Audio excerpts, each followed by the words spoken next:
नमस्कार, welcome to MD war news. और इस वीडियो में हम बात करने वाले हैं एक बहुत ही इंपॉर्टेंट टॉपिक के बारे में। रिसेंटली यूएसए के जो डेप्यूटी विदेश मंत्री हैं, इन्होंने एक बड़ी स्टेटमेंट दी है। इन्होंने ये कहा है कि जो गलती यूएसए ने 20 साल पहले करी थी चाइना के साथ, और चाइना आज के समय यूएसए का राइवल बन चुका है, वैसी गलती हम नहीं दोहराएंगे, भारत को एक राइवल नहीं बनने देंगे। यहाँ पर आप देख पाओगे, no free ride for India's rise as Trump official, जो यूएसए के डेप्यूटी सेक्रेटरी फॉर स्टेट हैं आज के समय, इनके आप कह लीजिए डेप्यूटी विदेश मंत्री हैं, इन्होंने कहा है कि US won't let India become a rival like China. बड़ी स्टेटमेंट है अपने आप में। आप देखोगे अमेरिकन मीडिया भी इसको एक्सटेंसिवली कवर कर रहा है। इसकी वीडियो भी सामने आई है, जिसको देखकर कई इंडियंस काफी गुस्सा हैं कि ये ऐसी क्यों बात कर रहे हैं। कई इंडियंस कह रहे हैं कि ठीक तो कह रहे हैं, उनकी रिस्पॉन्सिबिलिटी थोड़ी ना है कि भारत ग्रो करे। बट मैं यहाँ पे आप सबको बताना चाहूंगा, कोई नहीं कह रहा कि यूएस की जिम्मेदारी है कि भारत ग्रो करे ना करे। आप उनकी टोन समझिए। US won't allow India to become a rival like China. ये कड़वा सच है जो मैं काफी लंबे समय से आपको बता रहा था। अमेरिकन्स एक तीसरी बड़ी विश्व शक्ति नहीं चाहते। जिस तरीके से ट्रंप ने आज से कुछ महीने पहले G2 की बात करी थी कि G7, G20 ये सब तो अपनी जगह बने रहेंगे, बट G2 होना चाहिए, द ग्लोबल 2। चाइना और यूएस, चाइना काफी हद तक एशिया के अफेयर्स देख लेगा और बाकी जो रेस्ट ऑफ द वर्ल्ड है वहां पर यूएस डोमिनेट करेगा। G2 हालांकि वो इतना सक्सेसफुल अभी तक हुआ नहीं है, बट यूएस कहीं से नहीं चाहता कि ये G2 का इन द फ्यूचर G3 बनाना पड़े, जहां पे यूएस, इंडिया और चाइना ये तीनों पावर शेयरिंग कर रहे हों। यूएस और ज़्यादा पावर शेयरिंग नहीं करना चाहता इस रीजन को। यूएस चाहता है कि वही डोमिनेट करे फॉर द लॉन्ग फॉरसीएबल फ्यूचर। और जो वीडियो है इनकी यहाँ पर यूएस ऑफिशियल की, ये मैं आपको दिखाना चाहता हूँ कि US won't make the same mistake in India that it made with China 20 years ago. अब आप यहाँ पर ये भी कहोगे कौन सी गलती कर दी। इन लोगों ने साल 2000 के आसपास चाइना को वर्ल्ड ट्रेड ऑर्गेनाइजेशन में एंट्री दिलवा दी।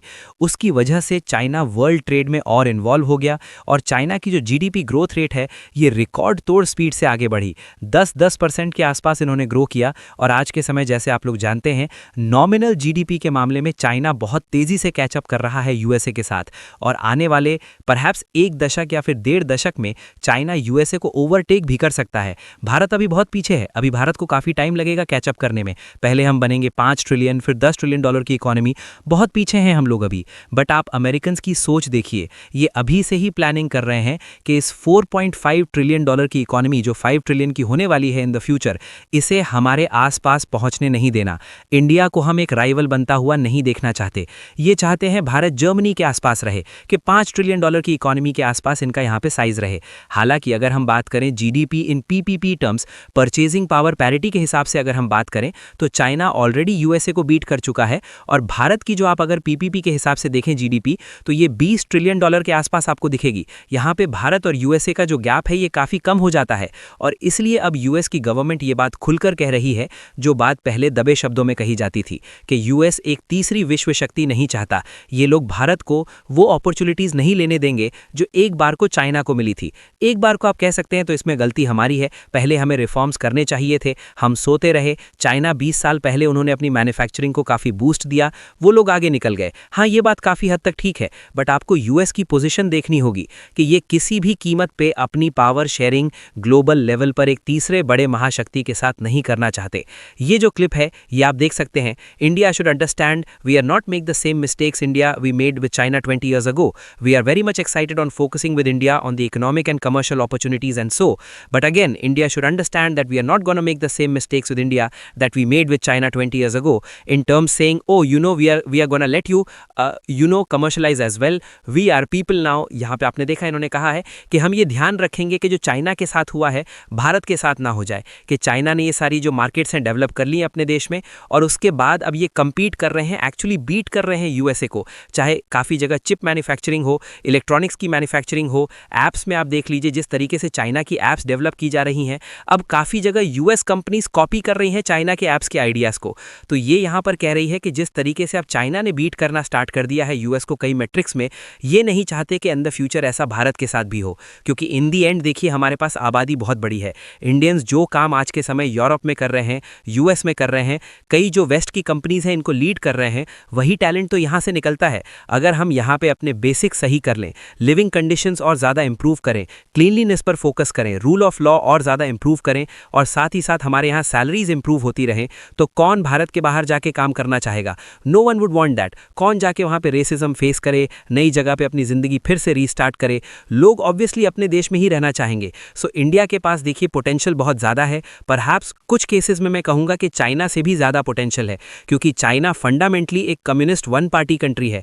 वहाँ पे जब तख्ता पलट होगा तो इकट्ठा ही सिस्टम कोलैप्स करेगा। इंडिया के पास एक बड़ा एडवांटेज है डेमोक्रेसी का, कि कल को मान लीजिए किसी प्राइम मिनिस्टर या फिर किसी लीडर से लोग खुश नहीं होते, मैक्सिमम 5 साल वेट करना है, आपने वोट किया और बिना किसी पॉलिटिकल क्राइसिस के एक नई सरकार पावर में आ जाएगी। और साथ ही साथ भारत में कंपेयर टू चाइना इंग्लिश भी ज़्यादा बोली जाती है, एक ज़्यादा वेल कनेक्टेड कंट्री है thanks to the Indian Ocean. तो यूएस साफ साफ देख पा रहा है कि भारत का पोटेंशियल क्या है, और ये लोग यही कह रहे हैं कि ट्रंप की कोशिश ये है कि जो ट्रेड डील भारत के साथ अभी होनी है, अभी कुछ ट्रेड डील हुई नहीं है, पर जो ट्रेड डील होगी भारत के साथ इन द फ्यूचर, वो ऐसी हो जिसमें कभी यूएसए वो गलती ना कर दे जो 20 साल पहले करी थी। अब मुझे यहाँ पे यही बोलना पड़ेगा, ये भी कमाल की एरोगेंस है जो यूएस सोचता है कि चाइना को तो हमने ही बनाया है, हम ना होते चाइना ऐसा मतलब जो कंट्री आज के समय खड़ा हो चुका है ये खड़ा ही ना होता। ये काफ़ी हद तक मैं कहूँगा अंडर एस्टिमेट कर रहे हैं चाइना के लोगों की क्रिएटिविटी को, उनकी मेहनत को, उनके जुनून को, कि उनको भी compete करना था वर्ल्ड स्टेज पर।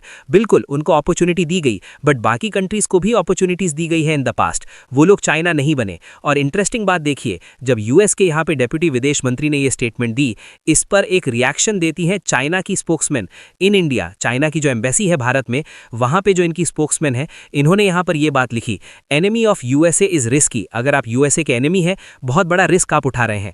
अगर आप यूएसए के फ्रेंड हैं तो ये फेटल हो सकता है। ये एक्चुअली बहुत ही पुरानी एक कोट है, हेनरी किसिंजर ने ये बात बोली थी आज से कई साल पहले।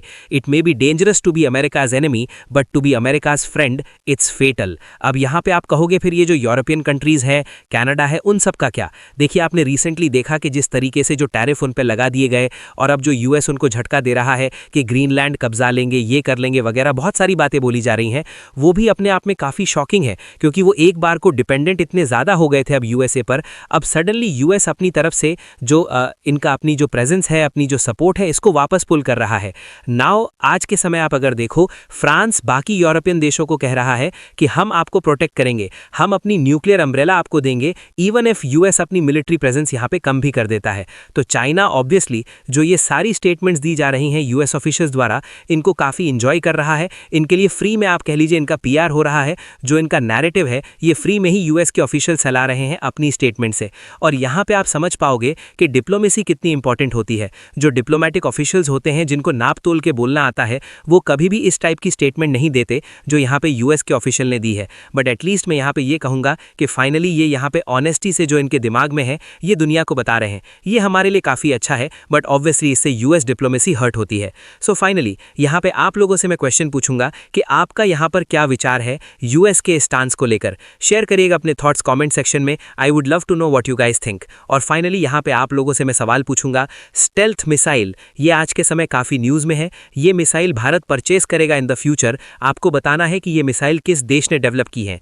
ये हैं यहाँ पे आपके options. Stealth missiles have been developed by which country? Russia, Israel, France या फिर यूएसए? कमेंट सेक्शन में करिए उत्तर। जो लोग देंगे सही आंसर, उनकी कमेंट को मैं दे दूंगा हार्ट, ताकि बाकी लोग समझ पाएं कि सही उत्तर क्या है।